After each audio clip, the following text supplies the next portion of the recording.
Kena balik dah. Dosa perempuan bersolek bukan untuk tatapan suami, membawa dosa sama seperti perempuan berzina.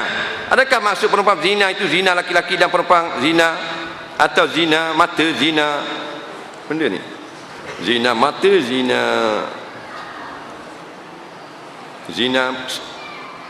mata, zina batu atau zina yang lain. Keturunan nenek moyang membela saka. Adakah di padang mahsyar nanti? Adakah di padang mahsyar nanti saya boleh menyalahkan nenek moyang saya kerana kejahilan datang daripada nenek moyang saya turun kepada saya? Mohon penjelasan. Dia ni saka ni, tahu tak saka? Orang Terengganu panggil syarat tubuh, orang sini panggil saka. Nak? Orang Tambur kan nak saka. Kata saka kan nak? Saka ni satu jin, iblis, syaitan, ilmu haram, ilmu syirik, iaitu pendamping dengan jin daripada hak daliah jahiliah dulu. Ambil satu jin masuk dalam tubuh, berkawan dengan dia jaga kita kononnya. Nah, orang tua-tua dulu dia hasut anak cucu dia, ambil lah, kalau tak ambil tak baik. Jadi kawan ni takut, ambil lah. Jadi bersahabat dengan syaitan iblis. Nah, orang Terengganu panggil syarat tubuh, orang belah Patah Barat panggil saka. Benda yang sama. Bila nak mati susah, pasal jin tu duduk ada, makan banyak tinggal tulang. Nah, ada barang lain duduk dalam. Hukumnya syirik, berdosa besar, kena laknat, jaga baik. Nah, jadi dia ambil kerana datang daripada Tok Nyang dia dulu. Jawabnya, awak sengaja dah ambil? Sengaja, tak boleh salah Tok Nyang juga. Bang, awak yang salah. Kenapa awak ambil? Kenapa awak jahil? Kenapa awak tidak mengaji? Kenapa awak tidak belajar? Orang lain pandai baca Quran, kenapa awak tak pandai? Awak makan nasi, orang lain makan nasi tak? Betul tak? Bagi kita yang salah kau kan?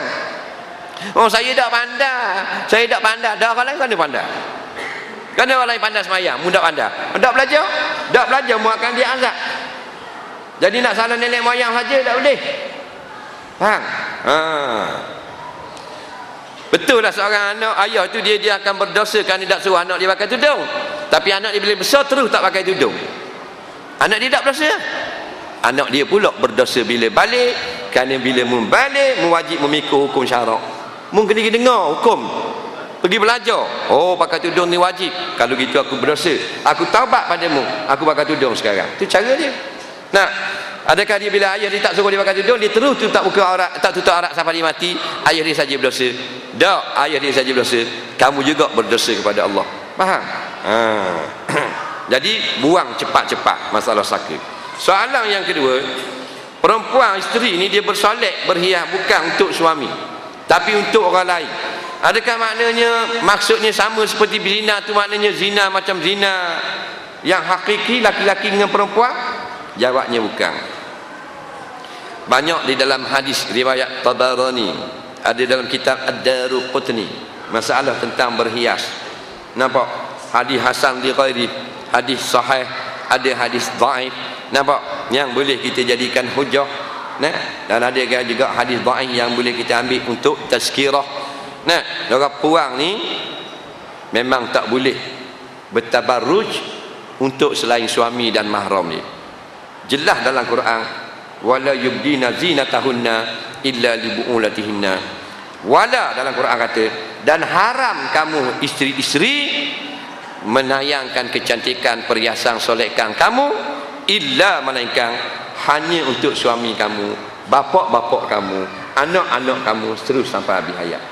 Nah, jadi fenomena ni daripada dulu. Datu kita banyak sentuh tentang kaum perempuan. Ada orang dia marah, apa ustaz kata mau kau orang puang, orang lelaki kurang kena, banyak orang puang dia tu. Kita kata ada hikmah dia.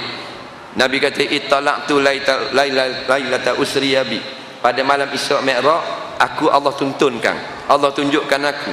Ra'aitu finnar, aku tengok dalam neraka. Fa iza, tiba-tiba aksaru ahliha an-nisa, paling ramai umatku masuk neraka kaum wanita. Nah, pasal banyak silap dia. Lepas tu kita banyak kata orang puang. Nah, untuk tegur dia. Nah, bukan kita tak berakhir orang puang. Kalau kita tak berakhir orang puang, kita tak nikah dah. Kita nikah dengan orang lelaki. Nah. Faham tak? Jadi masalah ni balik kepada asal, balik kepada Quran dan hadis, balik pada konsep Islam. Orang puan ni Tuhan buat, dia ni bersolek, jangok, pakai lawa untuk siapa? Untuk raja dalam dunia dia, suami dia. Bukan untuk orang lain. Batu perempuan tak boleh jadi ratu cantik. Dia boleh jadi ratu suami dia. Ratu cantik tatapan umum kan? Dia tak boleh jadi penyanyi kerana nyanyi umum. Dia hanya penyanyi untuk suami dia. Kerana Tuhan cipta satu makhluk namanya Hawa, perempuan yang bentuk dia pelik daripada lelaki, suara dia pun pelik, nafsu dia pun kuat, menggoda dia, gedik dia, cara jalan dia untuk orang laki-laki bernama suami.